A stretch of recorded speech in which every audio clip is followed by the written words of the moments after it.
नमस्कार दर्शक बंधु मु प्रदीप आपण मानक स्वागत करुच्ची आज आउ एक नुआ भिडियो तो फाइनाली आउ किछि समय पर सुभद्रा योजनार योग्य हिताधिकारी मान बैंक अकाउंट को सुभद्रा योजनार पंचम किस्तिर 5,000 टंका आसवाई जाऊँगी। तेणु एथर सुभद्रा योजन जो हिताधिकारी माने पूर्वर प्रथम 4टी किस्तिर टंका पाई सारी नुआ करी आवेदन कलापर 2 लाख रु अधिक नुआ हिताधिकारी को वर्तमान सुभद्रा योजनार पंचम किस्तिर टंका मिलवाई जाऊँगी। तेणु आज दिन 11टा समय नयगढ़ में माननीय मुख्यमंत्री श्रीजुक्त मोहन चरण माझी उपस्थित योग्य हिताधिकारी मानक बैंक अकाउंट को सुभद्रा योजनार पंचम किस्तिर टंका आसवाई जाऊँगी। तेणु सुभद्रा योजनार पंचम किस्ती टंका आसवा पूर्वर आपण मानकर निहाती मनरे जाकि प्रश्न आसी सारी जे सुभद्रा योजनार एथर जो टंका आपण मानक बैंक अकाउंट को आसीबो ना आपण मानकर सीबीडीसी वालेट को आसीबो एवं जदि टंका आपण मानक बैंक अकाउंट को आसीबो ताले कोन बैंक रे आगे आसीबो एवं आपणकर एक्चुअली कोन बैंक रे टंका आसीबो ता निहाती आपण माने थरे चेक करबा दरकार। कारण देखंतु गत जो 4टी इंस्टॉलमेंट रे द्वितीय इंस्टॉलमेंट आसीबा परठारु सुभद्रा योजना रे बहुत जन हिताधिकारी माने तांकर बैंक रे थिबा सीबीडीसी वालेट एक्टिव कर दैचंती। तो सीबीडीसी वालेट बा जोटा कि डिजिटल करेन्सी रो वालेट एक्टिव हला परे चतुर्थ किस्ती बहुत जन हिताधिकारी से वालेट रे जाकि तांकर पेमेंट पाइतले एवं वर्तमान नुआ हिताधिकारी माने जो माने नुआ करी आवेदन करचंती सेमानक मध्यरु बहुत जन बैंक रे मध्य जाई बा बैंक तरफ रु तांको मध्य कुआ जाई सीबीडीसी वालेट जदि आपण माने एक्टिव कर दैचंती ताले आपण मानकर पेमेंट सीबीडीसी वालेट को आसीबो ना आपण मानक बैंक अकाउंट को आसीबो। आसतु से विषय किसी डिटेल्स इनफॉरमेशन जानिबा एवं आपण माने मन रखंतु वर्तमान आपण मानकर टंका जोटा कि आसीबो दिन 12टा पर आपण मानकर टंका आसीबा आरंभ हो जिवो। जेहेतु मुख्यमंत्री गोटे सभार आयोजन अच्छी तेणु सभा कार्य समय सीमा जोटा कि 11टा दिखाई तेणु आरंभ हो 12टा पर आपण मानक अकाउंट रे टंका आसीबा आरंभ हो किंतु कौन बैंक रे आगे टंका आसीबो एवं कौन बैंक रे परे टंका आसीबो। कारण जिते टंका आसीजिवो सेते बहुत सारा कमेंट आसीबो जे आमर कौन बैंक को टंका गला वर्तमान जहाँकि जेहेतु सर्भर इश्यू रहिबो बैंकर तेणु बहुत जन हिताधिकारी मेसेज मध्य आसबनी एवं बहुत जनकर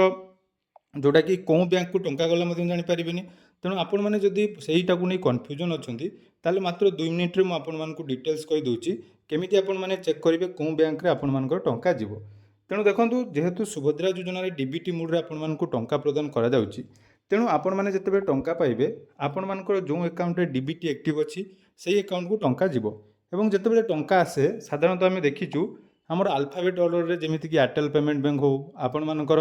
जो सब बैंक ऑफ बड़ौदा यही सब बैंक रे टिके शीघ्र पेमेंट आसे एवं एसबीआई रे मध्य पेमेंट जोटा कि क्रेडिट हलार किछि समय पदे आसी जाए किंतु विभिन्न बैंक रही जेमिति कि आपण मानकर एचडीएफसी कहतु जो मानकर पंजाब नेशनल बैंक रे अच्छी आईपीबी जो मानकर अकाउंट अच्छी ए मानकर टिके विलंब हुए किंतु गत थर इंस्टॉलमेंट जोटा कि आसीथिला से समय एका थरे प्रायतः सबु हिताधिकारी क्रेडिट हो जाइतिला। तेणु आपण मैंने जदि चेक करने चाहते गोटे बा 2टी बा मैक्सिमम आपण मान पाखे अकाउंट अच्छी ताले डीबीटी आपण मैंने थोड़े चेक कर दिंतु। डीबीटी चेक करने सर्वप्रथम आपण मैंने निज मोबाइल जेकोसी ब्राउजर ओपन करेंगे। ब्राउजर ओपन कलापर ये देखो मुझे 2टा तरीका शिखेदेवी। गोटे रही UIDAI जोटा कि आपण मानकर इजिली वर्तमान हो पारुछि आधार वेबसाइट तो सही वेबसाइट को आपण मैंने विजिट करेंगे। UIDAI आपण मान मोबाइल सर्च करदे जेकोसी ब्राउजर सर्च कलापर फास्ट ऑप्शन ले क्लिक करेंगे। फास्ट ऑप्शन ले क्लिक कलापर देखूँ ये आधार जो नुआ वेबसाइट रे आपण मैंने निजर बैंक स्टाटस चेक करेंगे। तेणु ये जो ऑल सर्विसेस ऑप्शन अच्छी आपण मैंने ऑल सर्विसेस ऑप्शन ले क्लिक करदे जितेबाला व्यू ऑल सर्विसेस ऑप्शन ले क्लिक कर सामने देखूँ माई आधार बीटा वर्सन नुआ वेबसाइट ओपन हो नुआ वेबसाइट ओपन है तापर देखूँ ये आपण मैंने तलू जी तलू गलापर गोटे ऑप्शन रही चेक बैंक स्टीडिंग स्टाटस तो सही चेक बैंक स्टीडिंग स्टाटस ऑप्शन आपण मैंने क्लिक करेंगे। जितेबाला चेक बैंक स्टीडिंग स्टाटस ऑप्शन आपण मैंने क्लिक कर देखो ये आपण मानक निजर आधार नंबर एवं आपण मानकर कैप्चा कोड जोटा रही तो सही कैप्चा कोड एंटर करने पड़ो। तेणु आपण मैंने कौन करेंगे ये निजर आधार नंबर देदेवे और ये जो तले कैप्चा कोड रही तो सही कैप्चा कोड दे सारापर लॉगिन विथ ओटीपी ऑप्शन ले क्लिक करेंगे। जितेबाला लॉगिन विथ ओटीपी ऑप्शन आपण मैंने क्लिक कर आधार रजिस्टर मोबाइल नंबर को वर्तमान ओटीपी जीवो तो सही ओटीपी ये आपण मैंने सबमिट करदे।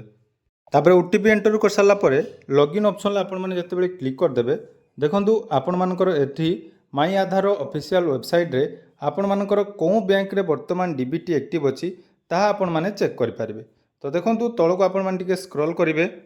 तलू स्क्रॉल कलापर देखूँ ये बैंक सीडिंग स्टाटस आपर शो कर आपर कौ बैंक रे वर्तमान आधार सीडिंग अच्छी एवं आपण मान लास्ट टाइम केबे आपण माने आधार अपडेट करैचंती तो देखिपारे ये आपर जो एप्रिल 7 2026 अर्थात मार्च मसरे आपर पेमेंट आसला किंतु मार्च मसरे जो बैंक रे आपर डीबीटी थिला वर्तमान जदि आपण माने चेंज कर देजन देखो ये जेहेतु हिताधिकारी चेंज हो जाइए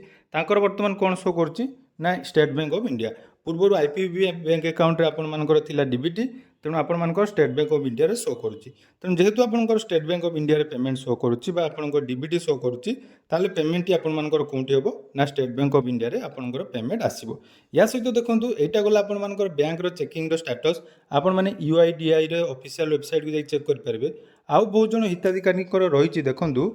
देखिपे ये आम हिताधिकारी जनकर मुझे स्टाटस आपको देखा जोटा पूर्वर कौन होता ना फास्ट पेमेंट देखो कौटू आसी ना स्टेट बैंक ऑफ इंडिया रे फास्ट पेमेंट किंतु लास्ट पेमेंट तापर जो कौटी आसी ना सेटा बैंक खाता को आसला बेले परवर्ती सबू पेमेंट गुड़ा सीबीडीसी वालेट रे क्रेडिट होती तेणु सीबीडीसी वालेट जदि आपर एक्टिव अच्छी ताले पेमेंट आपर सीबीडीसी वालेट को ही जीव आपर बैंक को आसब ना तेणु अपेक्षा करूँ आउ कि समय पर आपर बैंक अकाउंट रे सुभद्रा योजनार 5,000 टंका क्रेडिट हम एवं जो मानकर डीबीटी रिसेंट उपर प्रॉब्लम अच्छी करई नांती ताले आपण माने आजी किछि भी डीबीटी चेंज करंतु नहीं पेमेंट जदि आज न आसला ताले परवर्ती समय आपण माने 2 दिन वेट करेंगे तापर आपण मानक डीबीटी रिलेटेड इश्यू को क्लियर करेंगे किंतु वर्तमान बहुत जनकर कमेंट थिला जे हमर डीबीटी वर्तमान आम चेंज करिया पई चाहूछु गोटे अलग बैंक रे अछि आम आ गोटे बैंक को वर्तमान चेंज करिया पई चाहूछु सेमिति भूल केही भी हिताधिकारी करंतु नहीं तेणु वीडियो माध्यम आपण मानक इनफॉरमेशन मध्य दे देली जते बेले भी टंका आसीबो जहाँ जहाँ अपडेट आसीबो